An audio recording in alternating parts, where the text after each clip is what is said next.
ఇక్కడ జనాలు ఇంకా తెలివి మీరిపోయిన రాజకీయ నాయకులు పార్థసారథికి పేరు వచ్చేస్తే ఇప్పుడు నిజంగా 4 మండలాలు అయిపోయో, మండలాల విభజన అయిపోయో, జిల్లా వచ్చేస్తే పార్థసారథికి మంచి పేరు వచ్చేస్తే మనం వెనకబడిపోతానేమో.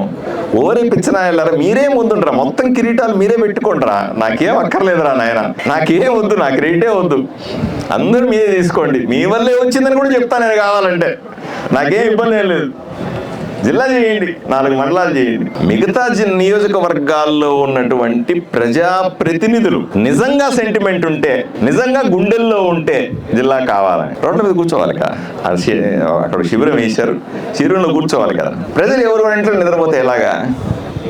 శిబిరంలో కూర్చోవాలి. ఇక్కడికి వచ్చినటువంటి 10కి వచ్చేటువంటి ప్రతి అధికారికి మనం చెప్పాలి, కలెక్టర్ ఆఫీస్ దగ్గర పోయి చెప్పాలి. మంత్రులు వస్తారా కారణం దాకా, మనకు మంత్రి ఉన్నాడు, మన జిల్లా మంత్రి ఉన్నాడు, టిజీ భరత్ గారు, ఆయనకి చెప్పాలి. ఎంపీ నిలబడాలి, ఎమ్మెల్యేలు అందరూ, మిగతా నియోజకవర్గాలు ఎమ్మెల్యేలు ఉన్నారు కదా, ఇన్ఛార్జీలు ఉన్నారు కదా, నిలబడాలి వాళ్ళు కూడా గట్టిగా. ఈ ప్రాంతాన్ని కాపాడుకోవాలి. నాకు ఒక్కడికే పట్టిందా? అలా కాదు కదా, ఎవరో వచ్చేది 4 మాటలు మాట్లాడేది పోయేది, వచ్చేది 4 మాటలు మాట్లాడేది పోయేది. అది కాదు కదా కావాల్సింది. ఓట్ల రాజకీయాలు చెయ్యొద్దు, ఓటు బ్యాంకు రాజకీయాలు కాదు ఇక్కడ కావాల్సింది. ప్రజలు చాలా తెలివైన వాళ్ళు, సులభంగా గుర్తిస్తారు ఎవడు నిజాయితీ పరుడు, ఎవడు నిజాయితీ పరుడు కాదు అని చాలా సులభంగా గుర్తిస్తారు.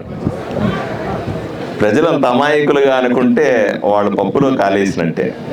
దయచేసి మీ ద్వారా ఇక్కడ కూర్చున్నాయి, ఇప్పుడు ఇప్పుడు మీ రోడ్డు మీద కూర్చున్నా, నేను రోడ్డు మీద నిలబడతా ఉన్నాను, అక్కడ ఇక్కడ కూర్చుంటున్నాం, వాళ్ళు శిబిరం వేసుకొని కూర్చున్నారు, రోడ్డు మీద దుమ్ములో కూర్చున్నారు. ఎవరి కోసం కూర్చున్నారా?